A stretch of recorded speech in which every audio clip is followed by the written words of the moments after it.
Salve!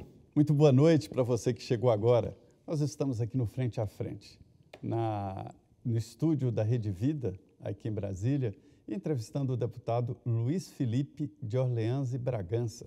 É o príncipe, é o descendente de Dom Pedro. Ele é deputado federal pelo estado de São Paulo, a União Brasil, está afiliado à União Brasil. A defesa do deputado Luiz Felipe é no sentido de uma economia liberal. Ele, inclusive, foi um dos fundadores do Acorda Brasil, que foi um grupo muito importante ali no impeachment da ex-presidente Dilma e que acabou dando um discurso inicial ali de acordar os liberais do Brasil. A pauta nacional estava muito dominada pela esquerda, quase 100%. Deputado, há quem diga que esse conceito aí de esquerda, direita, ficou ultrapassado, que não existe mais isso. Existe ou não essa história de esquerda e de direita? Ela sempre existe e ela se redefine a cada ciclo de grande movimentação ideológica. Então, a direita tradicional sempre foi a aristocracia, o clero, os militares, a monarquia, e a esquerda sempre foi, ao menos na origem, né, foi o burguês, né, o pequeno burguês. E, eventualmente, quando a esquerda assume o poder no século XX, a esquerda virou o Estado. Né? E o Estado só se agigantou durante o século XX em todos os países em que o movimento socialista se enraizou. Então, se tivesse alguém para financiar, era uma maravilha. Exatamente. Tinha um povo não muito consciente aí de como é que funciona essa máquina. Então, a esquerda virou o dono do poder durante o século XX e a direita ficou de fora, efetivamente. Então, é isso que nós estamos vivendo agora, esse eco do século XX, em que a direita é aquela que prega mais liberdades para as famílias, mais liberdades para o indivíduo, menos intervenção desse poder de Estado, que se tornou quase que, voltando atrás no tempo, um Estado absolutista, né? E a esquerda foi aquela que criou essas narrativas que dão muito poder ao Estado. Dizem, de certa maneira, não muito direta, mas as premissas são de enfraquecimento da sociedade, que a sociedade não é capaz, ela não tem aprendizado, ela não tem memória, que ela não tem conhecimento para fazer um julgamento próprio, para poder votar mais diretamente, intervir, e não pode também saber de todos os fatos, porque a transparência pode até chocar a sociedade. Então, é um Estado muito obscuro no comando de tudo e de todos. Agora, como é que o senhor está vendo a esquerda, como o senhor disse, tem uma posição bem radical em relação ao Estado. Mas como é que o senhor está vendo? Porque o Brasil deu uma guinada para a direita em 2018, mas agora as pesquisas apontam o ex-presidente Lula liderando. Como é que o senhor vê essa mudança de cenário aí, que pelo menos eu estou me pautando aqui pelas pesquisas, claro. Que é o dado que a gente tem nesse momento. Como é que o senhor avalia essa mudança? Por que o senhor acha que ocorreu essa mudança? Por que o presidente Jair Bolsonaro não está liderando, ou alguém ali mais à direita, mesmo que fosse ali uma terceira via, alguém com um perfil mais conservador? Sim, bom, acho que os últimos 3 anos não foram anos fáceis também para o governo, então ele não conseguiu implementar a agenda dele. E isso, de certa maneira, gerou muita frustração, até mesmo em conservadores, liberais, que queriam ver o presidente tomar uma atitude com relação à redução do Estado, privatização, redução de impostos, etc. E tomou algumas medidas ali interventoras em função da pandemia que não são típicas de um governo conservador liberal. Mais típicos assim de um governo que seria um governo de esquerda. Então isso deu um choque em boa parte dessa base que apoiou na eleição. No entanto... Isso se refere ao auxílio emergencial? Vários, sim, auxílio, Fundeb também foi outro. Se bem que ele não podia afetar a questão do Fundeb, isso não passaria por ele. Mas, enfim, ele apoiou a questão do... recursos para os estados. Sim, olha, exato. A premissa da esquerda é que o Estado tem que fazer tudo. Né, que você não pode deixar que a sociedade, com informação, tome as boas decisões. Você que toma as boas decisões pela sociedade. Então, você proíbe, você faz lockdown. O presidente foi contrário a isso. Né? Não vou dizer que ele foi muito na linha correta, só que na ponta existiam governadores e prefeitos que agiam de uma maneira contrária, né, Mas essa ali tinha premissa. os infectologistas, né, pedindo que os governadores adotassem Até essa a atitude. OMS mandou sinais cruzados. Está aí outra falácia de um modelo estatista, é que você confia muito nessas organizações. Você confia muito na tua burocracia, nos teus especialistas. Eu, particularmente, confio no meu médico, aquele que me quer bem, me conhece e que vai me orientar de uma maneira condizente com me querer ver vivo e feliz. E isso é uma visão mais conservadora de como abordar esses problemas. Então, o Estado não foi... com relação à pandemia, acho que até o presidente foi em acordo ou na linha correta, né? Mas o impacto não foi na linha dele porque havia governadores e prefeitos que não estavam agindo na mesma linha.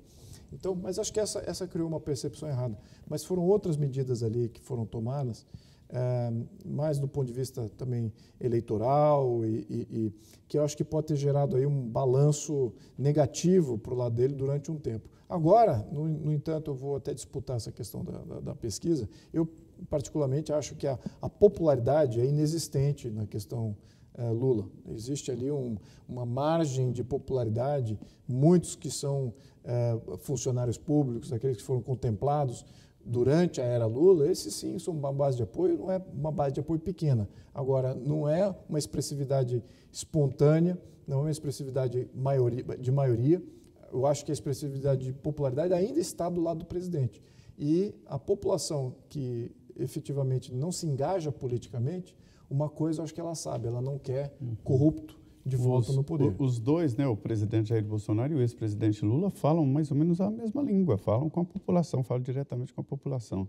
Voltando aqui à pandemia, eu acho que foi um erro histórico essa história de lockdown, de tentar parar o mundo, né? O senhor citou aí a OMS, eu sempre achei que a OMS era tipo a cavalaria americana que chegava para salvar todo mundo e ficou perdido. Como é que o senhor analisa, olhando para trás?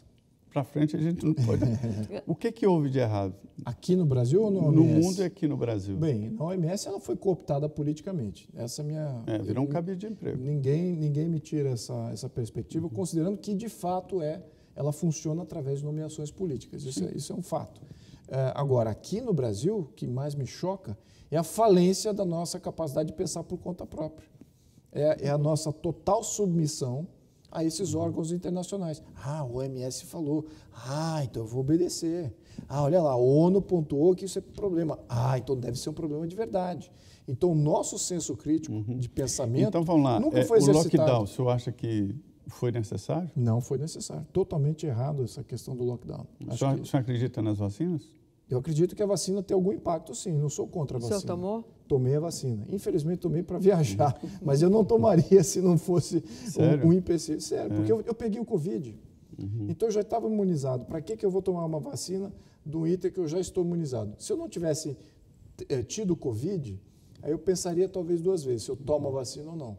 Se realmente aí... O senhor se cuidou e pegou Covid? Eu me cuidei, eu sempre fui cuidadoso da minha saúde. Eu acho que peguei Covid porque era natural de eu pegar, eu estava exposto. Máscara, eu sou favorável a alguns pontos, sim. Eu vou dizer por quê. Mas não obrigatoriamente.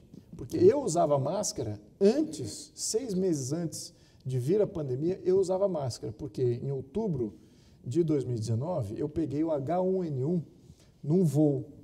Então, é um vírus que era aéreo, peguei num voo, passei a usar máscara em voos que eu fazia toda semana para Brasília. Então, mas foi uma opção minha. Eu era o único que usava máscara no voo. Tem até uma foto com relação a isso. Agora, para você colocar um mandato de máscara, assumindo que aquilo é uma medida de segurança, eu não acho que é o caminho. Acho que a gente tem que dar informação e capacitação das pessoas tomarem decisões por conta própria. É aí que eu acho que a gente cria uma sociedade muito mais consciente e cidadã. E eu já vi isso acontecer. Tá? A gente no Brasil talvez não. Exatamente porque temos aí um papai Estado que vem sempre dar um tapinha na nossa mão e está sempre ali presente. Agora, imagine que se ele não estivesse presente. Quem que tomaria? A própria sociedade. Eu já vi isso acontecer. Cidadão tomando conta de cidadão. De alerta, de proibição, de fazendo entre aspas, um cerceamento de algum cidadão que está agindo errado. Na Suíça, por exemplo, onde já morei, você vai atravessar a rua no sinal vermelho para pedestre, não tem nenhum carro passando, você vê cidadão dos dois lados. O que você está fazendo? Olha a loucura que você está fazendo, atravessando aí o sinal vermelho, espera do outro lado. E a coisa que você mais vê, que gera riso até para um brasileiro quando vai para a Suíça, é você ver um monte de suíços parados na rua, não tem carro nenhum passando, e eles obedecendo o sinal vermelho, porque eles se autocontrolam. Isso é cidadania, isso é sociedade com informação, tomando decisões e se comunicando e fazendo esse cerceamento. O único lugar que eu vejo isso acontecendo no Brasil é na rede social. Na rede social, se você posta alguma coisa que é errado, que de fato ou é uma inverdade ou é um exagero, ali você já vê comentários contrários. Feed, mamãe falei, né? Agora o deputado Arthur. Exatamente. Então isso já acontece naturalmente. Então essa natureza nós não temos replicada no contexto de sociedade civil. Por quê? Porque o Estado assumiu a sociedade civil. Mas não é falta de educação para chegar? Não precisa ter liberdade. Uma educação melhor para poder chegar a esse ponto? É falta de liberdade. A liberdade é que ensina.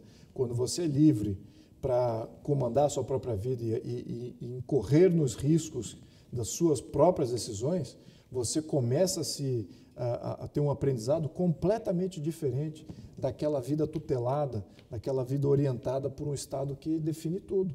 Então, no nosso contexto do Brasil, nós não sabemos o que é isso. É muito difícil você comunicar com um brasileiro e exatamente tentar argumentar. Requer você viajar e ver outros países em contexto de mais liberdade que o Brasil. Parece contraditório, mas não é. O senhor diz, né, que é preciso tirar o Estado da vida das pessoas para que as pessoas se autocontenham e não precisem do Estado, né? Mas, por exemplo, na área de segurança, eu vejo o senhor falando aí sobre as classes privilegiadas, e nós aqui somos, não há como negar, o senhor muito mais, né? A sua origem. Acho que você é muito mais. Vai ser um julgamento seu aí. Eu sou uma reda assim. Então, mas eu acho que o Estado protege mais as classes privilegiadas. E por isso, eu acho que ele acaba gerando um contexto de controle em que os mais privilegiados têm acesso, têm comando da coisa econômica, e quando eles usam esse poder econômico e o Estado tem poder para exercitar, esse poder vai ser exercitado. Se ele não tivesse poder para exercitar, quem cooptaria o Estado? Para que cooptar o Estado? Não é por quê? Porque o Estado não tem poder. Então você não teria essas alavancas de controle. É isso que quanto mais poder concentrado, é o tal Estado mais mínimo, corrupção. É o tal Estado mínimo que o senhor defende? Eu defendo o Estado adequado, eu defendo aquele Estado que se comprove com a expectativa e da competência que ele precisa exercitar. O que eu argumento aqui é que a União do Brasil, ela não é para fazer o que faz agora. Ela tem que fazer muito menos do que faz agora. Quer um Estado que faça mais coisas melhor, é a sua prefeitura. É o seu Estado, o governo de Estado. Esse está mais próximo de você, você tem mais transparência, uma cobrança muito mais direta, muito mais fácil. Agora, o orçamento da União é grande e os deputados aqui, a sua turma ali no Congresso adora um orçamento e ter esse poder sobre o orçamento, não passam os recursos para as prefeituras. Os deputados adoram a comissão de orçamento. É inconstitucional. Ninguém sabe por quê. Exato. Porque tem emenda extra lá na comissão de orçamento. Quando é deputado que dá comissão, eles ganham mais em relação às emendas orçamentárias. Exato. E vou dizer que isso é a maior inconstitucionalidade dos deputados. Os deputados não são constitucionalmente capacitados para serem gestores, para serem poderes executivos dos seus estados. É o que a emenda parlamentar faz isso. Ela te aloca ali 20 milhões de reais para você distribuir conforme algumas métricas. Isso não é função do deputado. O deputado, a função é legislar e monitorar o poder executivo. Aonde que diz que é para distribuir emenda parlamentar e melhorar, fazer uma creche, fazer uma escola, fazer ali uma lombada no meio de uma cidade? Isso não é função do deputado federal. Então veja como já se perverteu, ao menos nesse quesito de função, que é o poder legislativo. Então é porque o Estado está fazendo demais, a União está fazendo demais, tem que fazer menos. Não precisava transferir esse dinheiro da poupança do contribuinte para Brasília, para dar para um deputado, para o deputado voltar à sua base e falar assim, olha, aqui eu vou fazer e fui eu que fiz, hein? Vote em mim. E ele contrata várias pessoas também em função dessa dotação e atrai muito mais atenção para ele. Enfim, eu diria que a gente está com um sistema extremamente pervertido. Esse é apenas um dos aspectos. Ok, nós vamos para um rápido intervalo. Eu convido você a continuar aqui com a gente. Nós voltamos em 2 minutos para o último bloco do Frente a Frente com o deputado Luiz Felipe de Orleans e Bragança, ele que hoje é do União Brasil, deputado por São Paulo. Voltamos já.